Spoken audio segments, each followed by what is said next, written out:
Madam President, for the entirety of President Biden's term of office for the last 3 years, my Republican colleagues and I have spoken out about the crisis on our southern border. Of course, you can imagine coming from a border state like Texas, we have 1,200 miles of common border with Mexico, and we are at the epicenter of this crisis. I can't tell you how many times I've come here and tried to convince my colleagues that we needed to do something in order to stop the flow of humanity coming across the border, along with the drugs, the criminals, the people on the terrorist watch list, the whole enchilada. I explained that the record-breaking number of illegal crossings was something that is not normal. This is an extraordinary and unprecedented wave of humanity coming across the border. It's making these criminal organizations that pay by the head or get paid by the head for smuggling people across to the border from around the world, and the ones who smuggle the drugs that follow on closely behind, it's making them fabulously wealthy. I've criticized the Biden administration's policies day in and day out because they send a clear signal to the migrants that keep on coming. In other words, the Border Patrol likes to talk about the push factors for immigration. Those are poverty, violence, things like that, a desire for a better life. But they also talk about the pull factors. And the Biden policies of releasing everybody who comes to the border illegally, either claiming asylum or granting them something called parole, 2 years in the country plus a work permit, this is an enormous pull factor. It's like a giant magnet telling people, come to America. Forget illegal immigration. Forget the fact that people who come here legally have to wait in line and have to meet certain legal requirements. I want to make clear, America was built on legal immigration. Legal immigration has been one of the greatest blessings our country has ever encountered. No other country in the world is as generous as the United States of America when it comes to welcoming people from other countries, but we expect them to follow the rules, which allows us to control the numbers, which allows for reasonable assimilation of those individuals, because we want everybody not to be a hyphenated American, but to be an American. And that means assimilation into our society. And it also means keeping criminals out. It means keeping terrorists out. It means keeping the drugs out that come with illegal immigration. So the Biden policies have been a flashing green light and a welcome mat for people from around the world. 300,000 a month now. Unbelievable. As many as 13,000 a day. Jay Johnson, the former Secretary of Homeland Security under Barack Obama, said 1,000 illegal border crossings a day was a real problem. And we're seeing 13,000 under President Biden.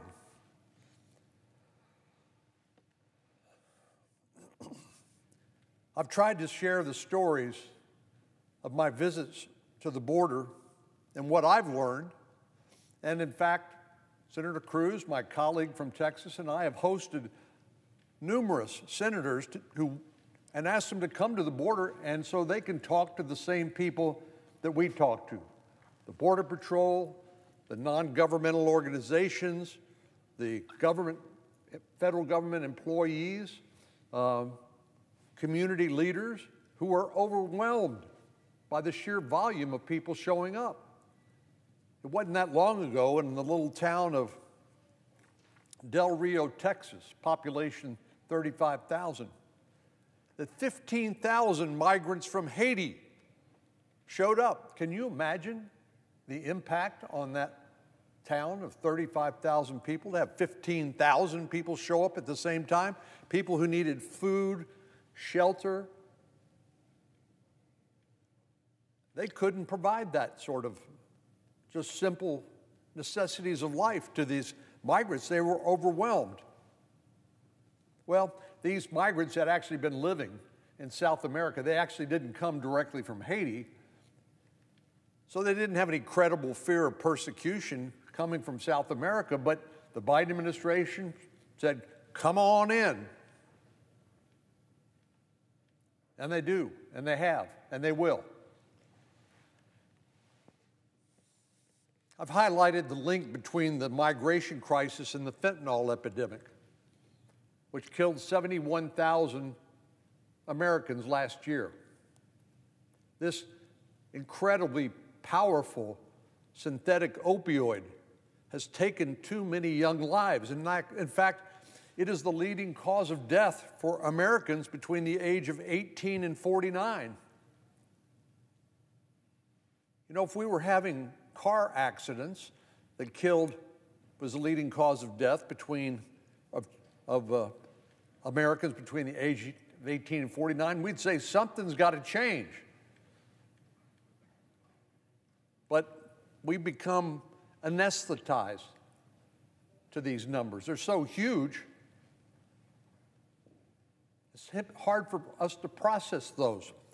But anything that's the leading cause of death for 18 to 49-year-olds in our country, you would think would be something that we would all be concerned about and want to do something about.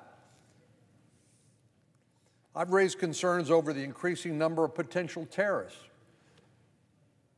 And we know that my memory is at last count, we saw last year roughly 170 people on the terrorist watch list detained at the border. And you might think, well, that's great, we got all of them. We stopped them. Well, there were 1.7 million gotaways. You think there were people on the terrorist watch list among those 1.7 million gotaways? What do you think those gotaways were doing?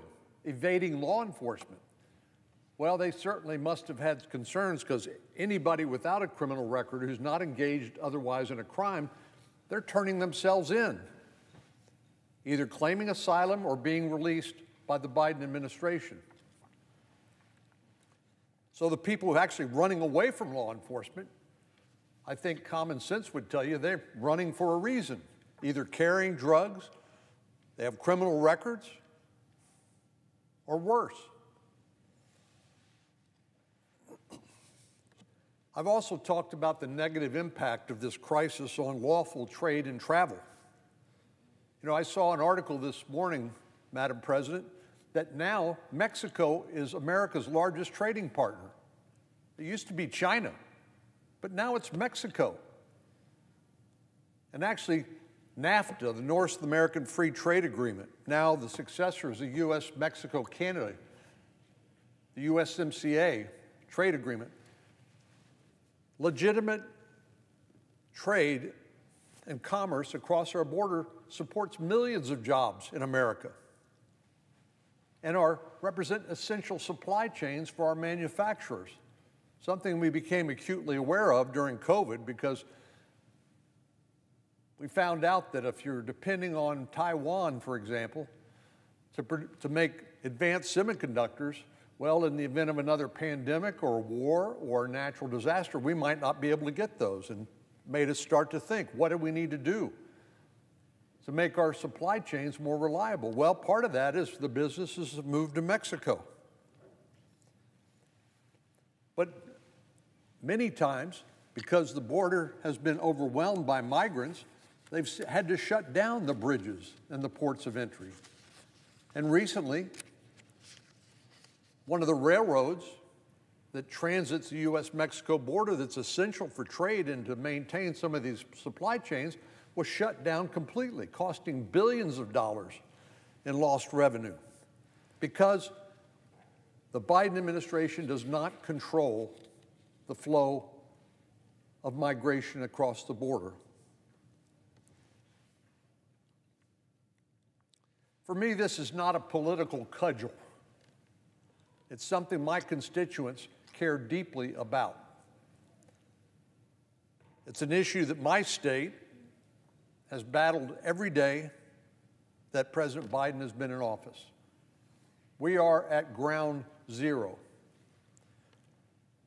It's also sucking up taxpayer dollars, endangering children, because 300,000 of them have been placed with sponsors children who came unaccompanied to the border or placed with sponsors in the interior. There have been 300,000 of them placed with those sponsors since President Biden took office. And the Biden administration can't tell you what's happened to them. The New York Times documented children in forced labor, dangerous jobs, illegally forcing children to work in these jobs. But we don't know whether these children are going to school, whether they're getting health care they need, whether they're being fed properly, or whether they're being trafficked for sex or recruited into gangs. And the Biden administration can't tell you. That's what the status quo of the last 3 years has given us.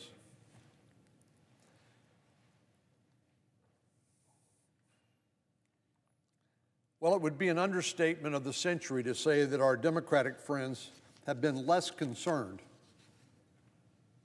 about what's happening at the border. 2 years ago, President Biden visited a semiconductor plant in Arizona while the border crisis was raging. The president was asked why he wasn't visiting the border since he was so close, and he said, "Because I have more important things to do, more important than visiting the border and seeing for himself what damage that the Biden border crisis was creating." That month, the same month that the president refused to go to the border because he had more important things to do, 250,000 migrants crossed the southern border. But the president couldn't be bothered to go to the border. The vice president, the Secretary of Homeland Security, the White House press secretary, and other administration officials have repeatedly downplayed the severity of what's happening at the border. They've lied. They've lied to the American people, some of them under oath, like Secretary Mayorkas. Time and time again, he said, the border is secure. Does he think we're so gullible as to not see what's happening on TV or online with our own eyes? The caravans of migrants making their way to the border and then being released into the interior, and the secretary says the border is secure? That's outrageous. But the majority of our Senate colleagues on the other side of the aisle weren't bothered by that. During President Biden's first year in office, senior senator from Montana threw cold water on the idea that the Congress should act on the border. He said, "I don't know you need legislation." This is our senior senator from Montana. He said, I don't know you need legislation.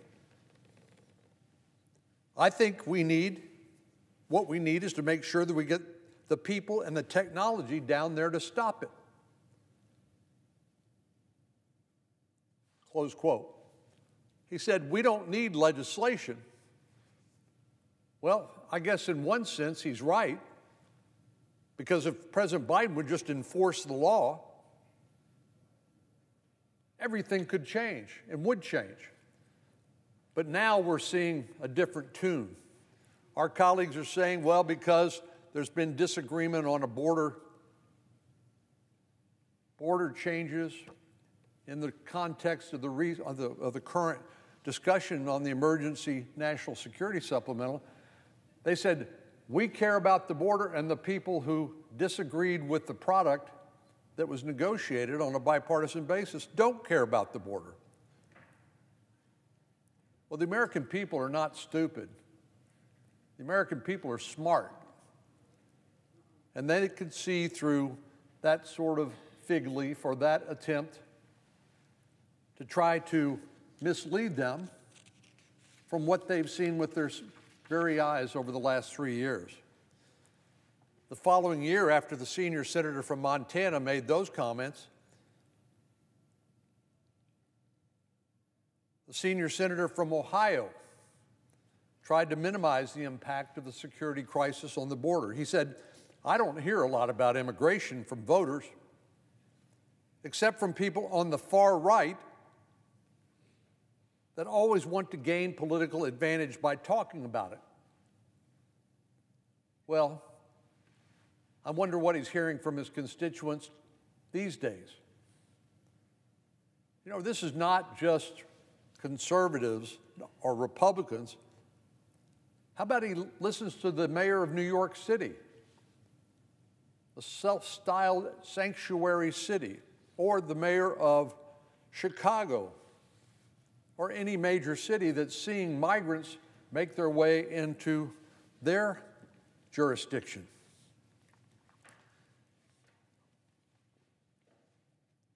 Well, there's no better example of our colleagues' intransigence than the lack of action by the Senate Judiciary Committee. I've served on the Judiciary Committee my entire time here in the Senate. It's a great committee, but it has jurisdiction over immigration matters. But the Senate Judiciary Committee hasn't had a single markup on an immigration bill in the last 3 years, not one. We've asked the chairman, the senior senator from Illinois, please schedule a markup. We're not even saying, you know, it's my way or the highway. We're saying, bring an immigration bill to the Judiciary Committee, let the senators on the Democratic side and the Republican side offer amendments, and let's let the chips fall where they may. But the very committee in the United States Senate that has jurisdiction over immigration and border matters has done nothing in the last 3 years, even longer than that. Now, we've talked about the issue. We've advanced a couple of narrow bills that touch on the edges of what's happening at the border, including bills to combat human trafficking and support law enforcement. But under the chairman's leadership, the Senate Judiciary Committee hasn't made a serious, honest attempt to tackle this issue head on.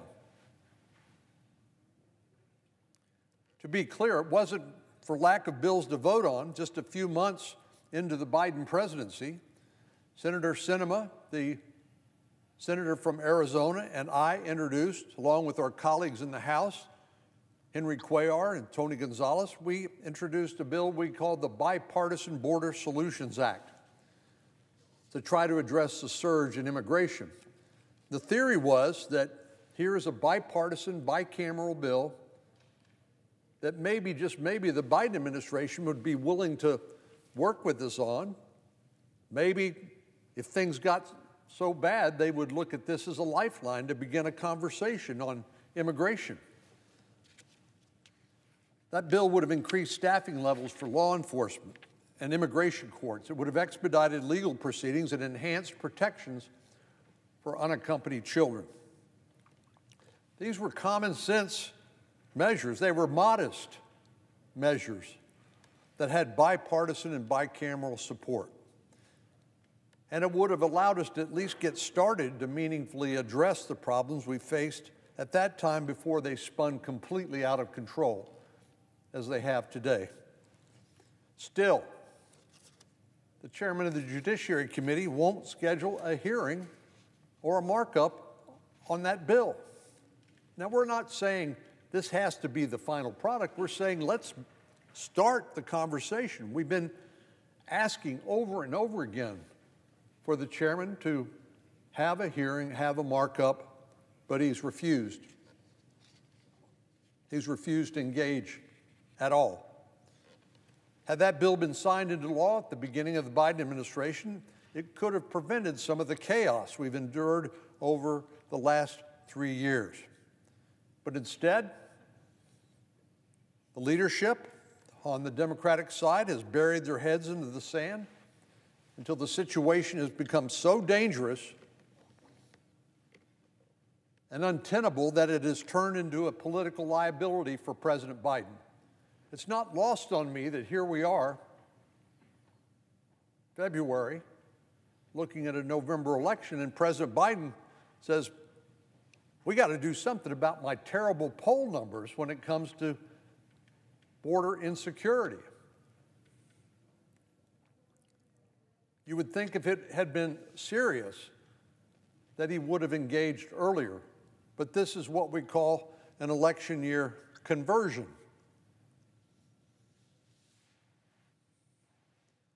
Once this shift happened, the rhetoric from our Democratic colleagues has changed significantly. Last month, the senior senator from Montana, who once said we didn't need any new laws, wrote an entire op-ed about the need to act on the border. In it, he wrote, "The lack of urgency from my colleagues on both sides of the aisle is frankly disturbing." This is from a senator who said you don't need new laws. Earlier this week, the senior senator from Ohio, who once said he didn't hear much about immigration from his constituents, advocated for a border deal, saying Ohioans cannot wait any longer. And yesterday, the chairman of the Judiciary Committee, who for 3 years has refused to use that committee, the Committee of Jurisdiction, to advance any bills to deal with the crisis, stood here on the Senate floor and he blamed, you guessed it, former President Donald Trump for lack of progress on the border. We should wish for the numbers of illegal crossings that occurred during President Trump's time in office, because it was a fraction of what we've seen under President Biden. Matter of fact, we've seen more illegal border crossings in 3 years under President Biden than we have in 12 years during the Obama administration and during the Trump presidency. But that's what people do here in Washington, D.C. This is a city in which the blame game is like an Olympic sport. People are vying for medals by telling the biggest whoppers. It's completely disingenuous for Senate Democrats to blame anyone but themselves and President Biden for the lack of progress on the border crisis.